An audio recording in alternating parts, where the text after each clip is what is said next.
राष्ट्रपति भवन में आज होगा भारत रत्न सम्मान समारोह। लालकृष्ण आडवाणी को सम्मानित करेंगी राष्ट्रपति। जननायक कर्पूरी ठाकुर, नरसिम्हा राव, चौधरी चरण सिंह और एमएस स्वामीनाथन को मरणोपरांत दिया जाएगा सम्मान।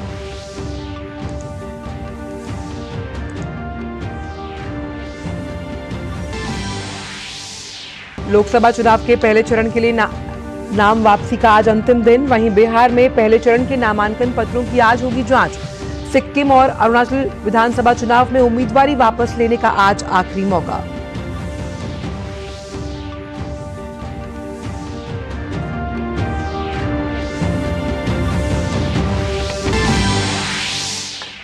पोस्टमार्टम के बाद कड़ी सुरक्षा के बीच देर रात गाजीपुर लाया गया माफिया मुख्तार अंसारी का पार्थिव शरीर। आज किया जाएगा सुपुर्दे खाक। 1 महीने में मांगी गई मौत की न्यायिक जांच रिपोर्ट।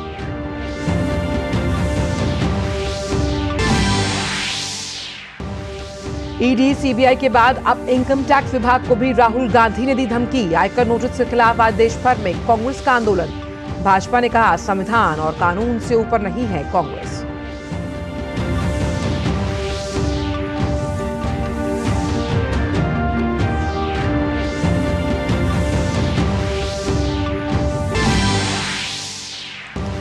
भारतीय नौसेना के सामने समुद्री डाकुओं ने टेके घुटने। 12 घंटे से अधिक समय तक चले अभियान में 23 पाकिस्तानियों सहित ईरानी जहाज को बचाया।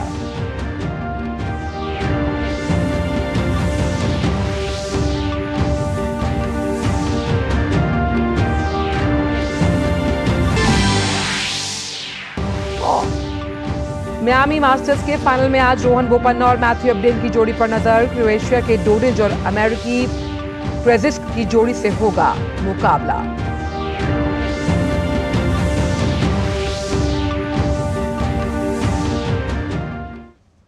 नमस्कार, आप देख रहे हैं डीडी न्यूज। मैं हूं आंचल गुलाटी गुंबर और आइए अब खबरों में सबसे पहले बात करते हैं 24 की चुनौती से जुड़ी हुई।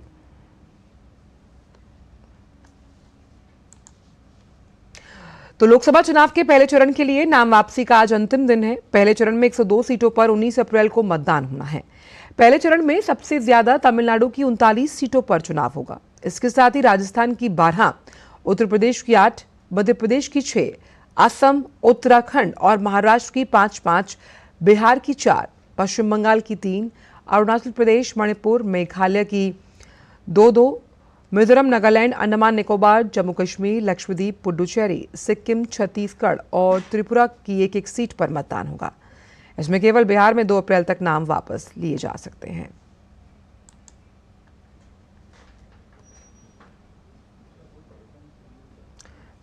तो पहले चरण में तमिलनाडु की सभी 39 सीटों पर मतदान, राजस्थान की 12, उत्तर प्रदेश की 8, असम, उत्तराखंड और महाराष्ट्र की 5-5 सीटों पर मतदान होना है। लोकसभा चुनाव का पहला चरण है जहां नाम वापसी के लिए आज अंतिम दिन। बिहार की 4, पश्चिम बंगाल की 3 सीटों पर मतदान होगा।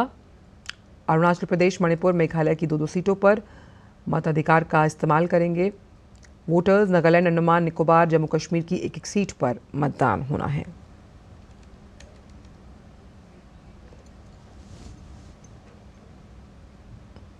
वहीं बिहार में लोकसभा चुनाव के लिए पहले चरण के नामांकन पत्रों की जांच होगी। पहले चरण के तहत बिहार की 4 सीट के लिए 70 से अधिक उम्मीदवारों ने नामांकन पत्र दाखिल किए। जिन 4 सीट पर 19 अप्रैल को पहले चरण में मतदान होगा, उनमें सबसे अधिक 22 उम्मीदवार गया सीट पर हैं, जबकि औरंगाबाद में 21, नवादा में 17 और जमुई में 12 प्रत्याशी हैं। इसके अलावा सिक्किम और अरुणाचल प्रदेश में उम्मीदवारी वापस लेने का आज आखिरी मौका है। दोनों राज्यों में विधानसभा चुनाव के लिए 19 अप्रैल को मतदान होगा। इन दोनों प्रदेशों में वोटों की गिनती 2 जून को होनी है।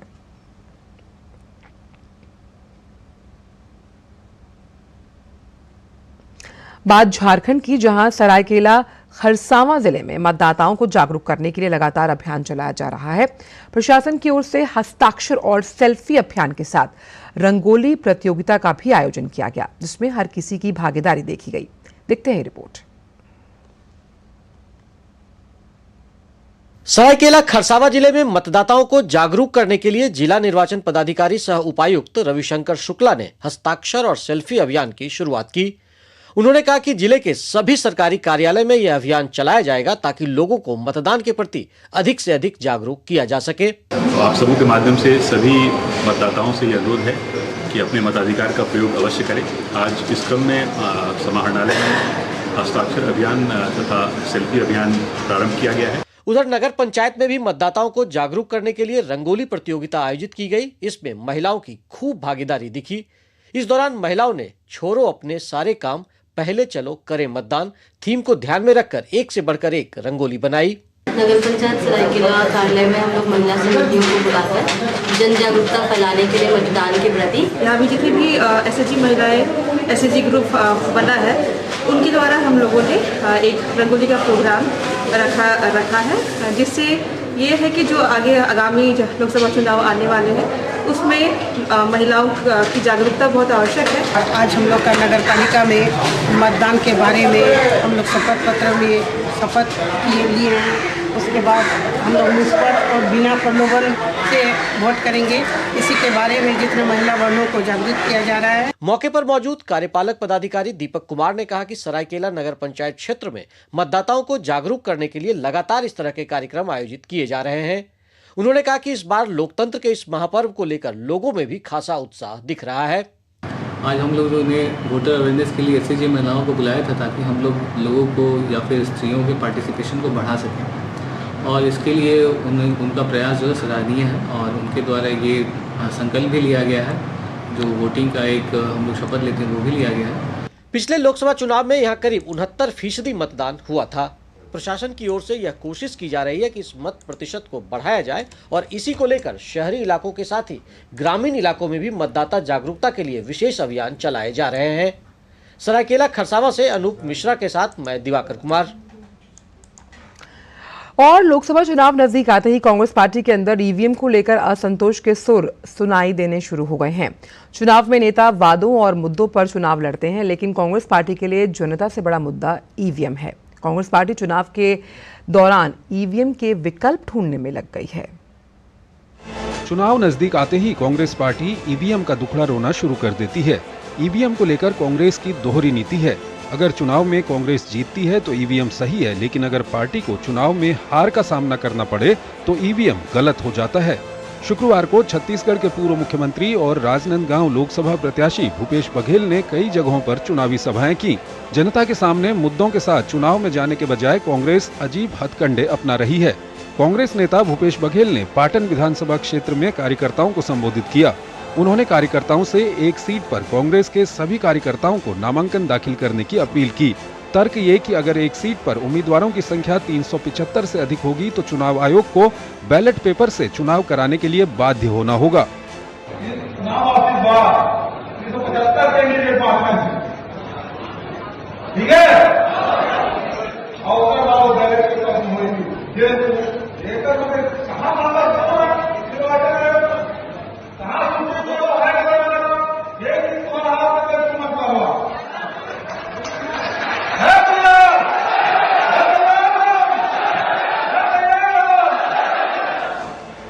कांग्रेस नेताओं के बयान पर छत्तीसगढ़ के अतिरिक्त मुख्य निर्वाचन पदाधिकारी नीलेश क्षीर सागर ने कहा कि चुनाव ईवीएम के जरिए होता है, लेकिन बैलेट पेपर को लेकर कोई नियम नहीं बना है।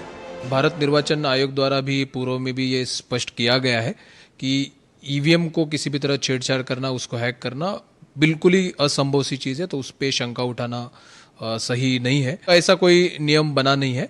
उस समय भारत निर्वाचन आयोग को वस्तु स्थिति से अवगत कराया जाएगा कि इतने उम्मीदवार खड़े हैं, तो फिर भारत निर्वाचन आयोग स्थिति को देखते हुए जो निर्देश जारी करेंगे। वहीं छत्तीसगढ़ के उप मुख्यमंत्री विजय शर्मा ने कांग्रेस पर दोहरे मापदंड और जनता को भ्रमित करने का आरोप लगाया। उन्होंने कहा कि कांग्रेस को अच्छे कामों के लिए राजनीति करनी चाहिए, न कि सिर्फ विरोध के लिए। ईवीएम मशीन की प्रशंसा समूचे विश्व में है, सिर्फ भारत में नहीं, समूचे विश्व में। ईवीएम मशीन को आप हैक करो, ये कहकर इलेक्शन कमीशन सामने खड़े होता है तो कोई नहीं आते। और आपकी स्वयं की जब बड़ी बम्पर सरकार बनती है तब भी ईवीएम ठीक होता है, और जब भी आपको चुनाव लड़ना होता है तब ईवीएम खराब हो जाता है। ऐसे दोहरे मापदंड नहीं होने चाहिए, ऐसे करके जनता को भ्रमित नहीं करना चाहिए। उधर कांग्रेस पार्टी द्वारा जनता के बीच जाकर ईवीएम को लेकर इस तरह दुष्प्रचार और बेतुके बयान पर भाजपा ने हमला बोला है। भाजपा ने कहा कि लोकसभा चुनाव में जाने से पहले ही कांग्रेस पार्टी ने मानसिक रूप से अपनी हार को स्वीकार कर लिया है। Bureau report, DD news. Rashtrapati Bhavan में आज भारत रत्न सम्मान समारोह होगा। राष्ट्रपति द्रौपदी मुर्मू देश की 5 महान हस्तियों को देश के सर्वोच्च सम्मान से सम्मानित करेंगी। पूर्व उप प्रधानमंत्री लालकृष्ण आडवाणी को छोड़कर अन्य 4 विभूतियों पूर्व प्रधानमंत्री चौधरी चरण सिंह और नरसिम्हा राव, पूर्व मुख्यमंत्री कर्पूरी ठाकुर और कृषि वैज्ञानिक डॉक्टर MS स्वामीनाथन को मरणोपरांत सम्मान से नवाजा जाएगा। बात अगर लालकृष्ण आडवाणी की करें तो 1980 में जब VHP ने अयोध्या में राम जन्मभूमि के स्थान पर मंदिर निर्माण के लिए आंदोलन की शुरुआत की थी, तो लालकृष्ण आडवाणी की अगुवाई में बीजेपी राम मंदिर आंदोलन का चेहरा बन गई। उन्होंने रामरथ आंदोलन, जनादेश यात्रा, भारत सुरक्षा यात्रा, स्वर्ण जयंती रथ यात्रा और भारत उदय यात्रा से भारतीय राजनीति में व्यापक जन आंदोलनों की नई परिपाटी शुरू की। लालकृष्ण आडवाणी ने अपने राजनीतिक कौशल, संगठनात्मक शक्ति, प्रशासकीय अनुभव और विकास से जुड़ी विचारधारा से भारतीय राजनीति में राष्ट्रवाद का प्रवाह किया था। जननायक स्वर्गीय कर्पूरी ठाकुर, जो 1977 में बिहार के मुख्यमंत्री बनने के बाद मुंगेरीलाल कमीशन लागू कर राज्य की नौकरियों में आरक्षण लागू करने के साथ समाज के दबे, पिछड़े, वंचित लोगों के हितों के लिए काम करते रहे। सभी विभागों में हिंदी में काम करने को अनिवार्य बना दिया गया था और राज्य सरकार के कर्मचारियों के समान वेतन आयोग को राज्य में भी लागू करने का काम सबसे पहले किया। राजनीति में बड़े पदों पर लंबे समय तक रहने के बावजूद जब उनका निधन हुआ तो अपने परिवार को विरासत में देने के लिए एक मकान तक उनके नाम पर नहीं था। पेशे से कृषि विशेषज्ञ और वकील पूर्व प्रधानमंत्री नरसिम्हा राव जब राजनीति में आए तो कुछ महत्वपूर्ण विभागों का कार्यभार संभाला। 21 जून 1991 को देश के प्रधानमंत्री बने तो उस वक्त भारत का विदेशी मुद्रा भंडार काफी नीचे था। 24 जुलाई 1991 को नरसिम्हा राव की सरकार के पहले बजट में तत्कालीन वित्त मंत्री मनमोहन सिंह ने तथाकथित लाइसेंस परमिट राज के अंत का ऐलान किया और भारत में नई खुली हुई अर्थव्यवस्था की नींव रखी थी। पूर्व प्रधानमंत्री चौधरी चरण सिंह के ज्यादातर फैसलों में किसान शामिल थे और उन्हें ये पता था कि भारत में किसानों की तरक्की के बिना देश की असली तरक्की मुमकिन नहीं। स्वतंत्रता संग्राम में बढ़ चढ़कर हिस्सा लेने वाले चरण सिंह ने उत्तर प्रदेश भूमि संरक्षण कानून को पारित करवाया। केंद्र सरकार में गृह मंत्री बने तो मंडल और अल्पसंख्यक आयोग की स्थापना की। राष्ट्रीय कृषि और ग्रामीण विकास बैंक की स्थापना की। वहीं 28 जुलाई 1979 को चौधरी चरण सिंह ने देश के 5वें प्रधानमंत्री के रूप में शपथ ली। हरित क्रांति में महत्वपूर्ण भूमिका के लिए प्रसिद्ध डॉक्टर MS स्वामीनाथन ने आलू, गेहूं, चावल, जूट के जेनेटिक्स में रिसर्च किया। अधिक उपज देने वाली धान की प्रजातियां विकसित करने में उनकी अहम भूमिका रही। उनकी रिसर्च की वजह से कम आय वाले किसानों को अधिक उत्पादन में सहायता मिली। डॉक्टर स्वामीनाथन ने 1979 को कृषि मंत्रालय के प्रमुख सचिव के रूप में भी काम किया। वक्त एक छोटे से ब्रेक का है। चुलबुलापन जिसकी हर बात में भूल जाए, मेरी जैसी मेरी अपनी पताका चाय, गजब का स्वाद। मैं क्या जी, सब जानते हैं, जहां दिखे मारियो, अपना समझ के खा लियो।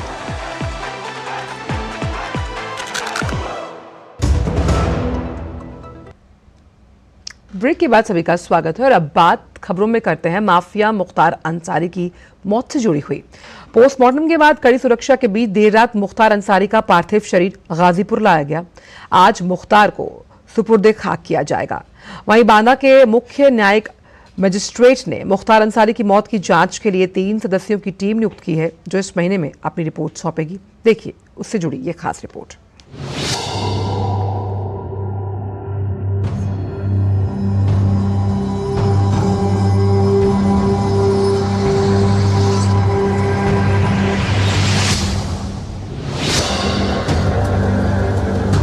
पूर्वी उत्तर प्रदेश में आतंक का पर्याय रहे अस्पताल में हृदय गति रुक जाने से हुई मौत से जहां एक और उनके समर्थक मातम में डूब गए हैं, तो वहीं इनसे प्रताड़ित होने वाले लोगों ने अपनी भावनाओं का इजहार खुलकर किया है। इसमें भाजपा के पूर्व विधायक रहे कृष्णानंद राय का परिवार भी शामिल है, जिनकी साल 2005 में हत्या कर दी गई थी। इस जघन्य हत्याकांड में सबसे बड़े साजिशकर्ता के रूप में मुख्तार अंसारी का नाम सामने आया था, जो जेल में रहकर ही पूरे घटनाक्रम को अंजाम दे रहा था। हमको तो भगवान बाबा विश्वनाथ पर पूरा भरोसा था। आज बाबा के विश्वनाथ की आशीर्वाद से, कृपा से मुझे न्याय मिला है, क्योंकि सीबीआई कोर्ट से भी हम लोग हार गए थे। आज योगी और मोदी जी का देन है जो कि आज हमको न्याय मिला है। जितने बच्चे, जितने परिवार अनाथ हुए हैं, उसको बड़ा खुशी की बात है कि आज वो अपने को गर्व महसूस करते हैं कि ऐसे अपराधी का यहाँ से अंत हुआ है, इस धरती से बोझ खत्म हुआ है। मुख्तार अंसारी मऊ से 5 बार विधायक रहे हैं और वे प्रॉपर्टी और कोयले के व्यवसाय में शामिल थे। उन पर उत्तर प्रदेश और अन्य स्थानों पर 60 से अधिक आपराधिक मामले दर्ज थे। वर्ष 2005 से ही वो जेल में बंद थे।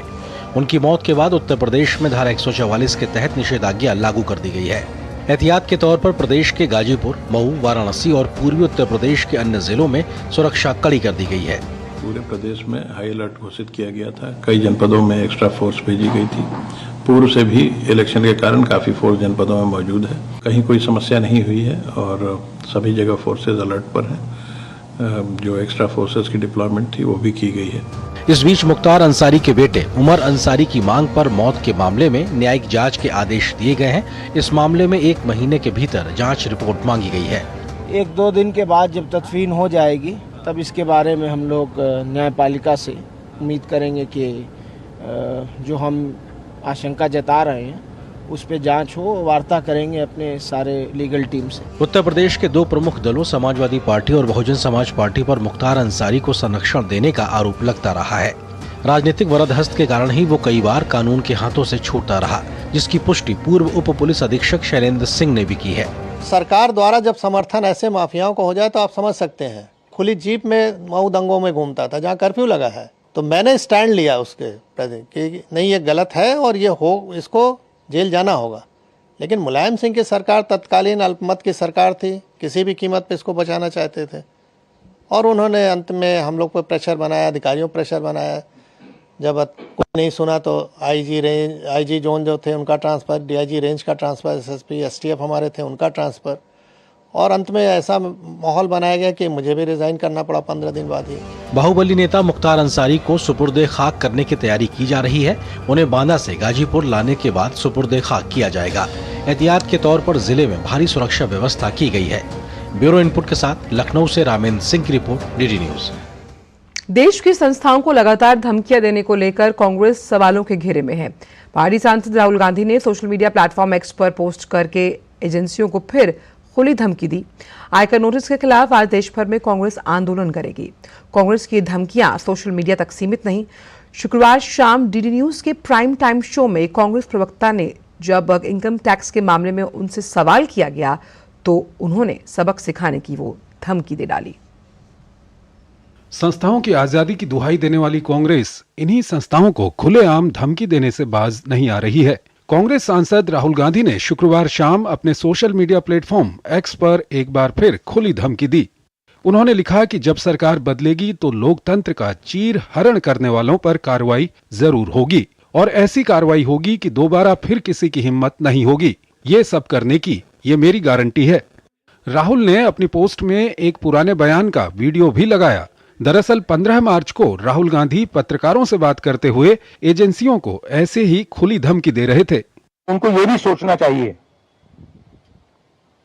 ये जो सब कर रहे हैं, कि किसी ना किसी दिन बीजेपी की सरकार बदलेगी और फिर कार्रवाई होगी, और ऐसी कार्रवाई होगी कि मैं गारंटी कर रहा हूं ये फिर से कभी नहीं होगा। तो उनको भी सोचना चाहिए। शुक्रवार शाम डीडी न्यूज की प्राइम टाइम डिबेट में कांग्रेस प्रवक्ता से जब इनकम टैक्स मामले को लेकर सवाल किया गया तो वो जवाब देने के बजाय सबक सिखाने की बात कहने लगे। कांग्रेस प्रवक्ता ने सत्ता में आने पर लोक सेवा प्रसारक को भी सबक सिखाने की धमकी दे डाली। टैक्स पेयर मनी से चलने वाले जितने विभाग हैं, वो चाहे जो केंद्रीय एजेंसियां हैं या स्टेट ब्रॉडकास्टर्स भी हैं, उनको ये तो सबक सिखाना जरूरी हो गया है कि आप किसी के चरण चुंबक नीरज जी, आप सबक सिखाएंगे, स्टेट और नेशनल ब्रॉडकास्टर्स को सबक सिखाएंगे। इससे पहले 600 से अधिक वकीलों और कानूनविदों ने देश के मुख्य न्यायाधीश को चिट्ठी लिखी थी।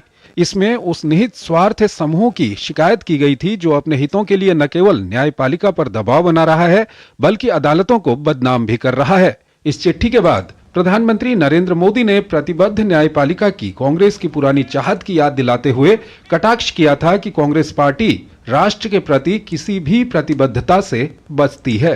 Bureau report, DD news. भारतीय नौसेना ने एक बार फिर अपनी ताकत का प्रदर्शन करते हुए ईरान के एक पोत एफवी अल कंबर को अगवा करने वाले लुटेरों के खिलाफ ऑपरेशन चलाया। भारतीय नौसेना के अधिकारियों ने बताया कि ईरान के जहाज अल कंबर 786 को समुद्री लुटेरों ने 28 मार्च को अगवा करने का प्रयास किया था। इसकी सूचना मिलते ही भारतीय नौसेना भी सक्रिय हो गई और 12 घंटे से अधिक समय तक ऑपरेशन चलाकर अपहृत एफवी पर सवार समुद्री लुटेरों को आत्मसमर्पण करने के लिए मजबूर कर दिया। भारतीय नौसेना द्वारा चलाए गए इस सफल ऑपरेशन के बाद ईरानी जहाज में सवार 23 पाकिस्तानियों को सुरक्षित बचा लिया गया। भारतीय नौसेना की विशेषज्ञ टीम एफवी की सघनता से जांच कर रही है। जीएम के सीईओ प्रशांत कुमार सिंह ने बताया कि सरकारी ई मार्केट केंद्र जीएम पर चालू वित्त वर्ष में रिकॉर्ड 4 लाख करोड़ रुपए का सकल कारोबार हुआ। यह पिछले वित्त वर्ष की तुलना में दोगुना है। इससे जीएम पोर्टल की अनूठी डिजिटल क्षमताओं और कार्य क्षमताओं का भी पता चलता है। इससे पुष्टि हुई है कि सार्वजनिक खरीद में ज्यादा दक्षता, पारदर्शिता और बिना किसी बाधा के साथ कारोबार किया जाता है। Hiring of chartered aircraft, hiring of examination services, then international logistics services, drone as a service, cyber security services, AR/VR services, hiring and operation and management of ATMs. In fact, the good news was that we crossed this 4 lakh crore mark through a 400 crore bid of SBI. It came in at 710 last evening. We were at 399, 800 something, and we suddenly leapfrogged to 4 lakh 200. रुक करते कुछ अंतर्राष्ट्रीय खबरों की तरफ। Israel ने दावा किया कि उसने हिजबुल्लाह के रॉकेट और मिसाइल यूनिट के डिप्टी कमांडर को मार गिराया। वहीं इजराइल ने हमास की आधारभूत संरचना और टनल शाफ्ट को ध्वस्त करने का भी एक वीडियो जारी किया है। इस बीच प्रभावित इलाकों में राहत सामग्री पहुंचाने का काम भी जारी है, लेकिन ये राहत सामग्री अभी भी काफी कम पड़ रही है।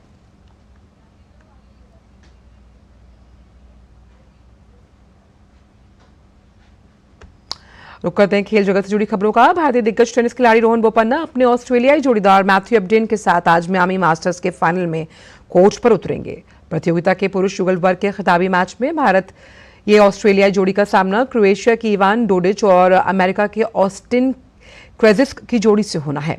इस टूर्नामेंट में बोपन्ना एबडेन की जोड़ी का शानदार प्रदर्शन देखने को मिला। सेमीफाइनल मैच में बोपन्ना और एबडेन की जोड़ी ने स्पेन के मार्सेल ग्रेनोलर्स और अर्जेंटीना के होरासियो जेवालोस की जोड़ी को 6-1, 6-4 से शिकस्त देकर फाइनल में अपनी जगह पक्की कर ली। वहीं आईपीएल में आज लखनऊ सुपर जायंट्स की भिड़ंत पंजाब किंग्स के साथ है। इस मैच में लखनऊ टीम की कोशिश हर विभाग में बेहतरीन प्रदर्शन करते हुए अपनी पहली जीत हासिल करने की होगी। एलएसजी को चंडीगढ़ में राजस्थान रॉयल्स के खिलाफ पहले मैच में 20 रन से हार का सामना करना पड़ा था। वहीं पंजाब किंग्स ने इस सीजन में अब तक 2 मैच खेले हैं, जिसमें उसे 1 मैच में जीत हासिल हुई और आज खेले जाने वाले मैच में पंजाब की नजर अपनी दूसरी जीत पर होगी।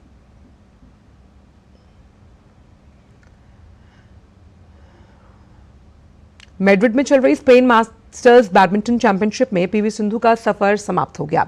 प्रतियोगिता के प्री क्वार्टर फाइनल में सिंधु को थाईलैंड की सुपनिदा कैटथॉग ने 24-26, 21-17, 22-20 के अंतर से हराकर क्वार्टर फाइनल में प्रवेश किया।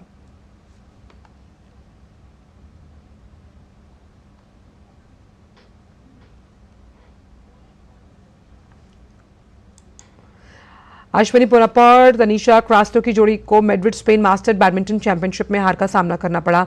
भारतीय जोड़ी को चीनी ताइपे की जोड़ी ने 21-13, 21-19 से हराया।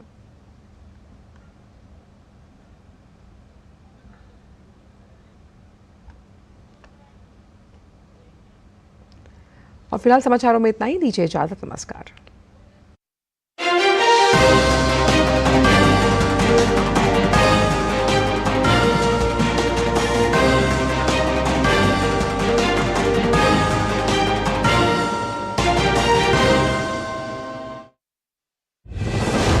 हमारे साथ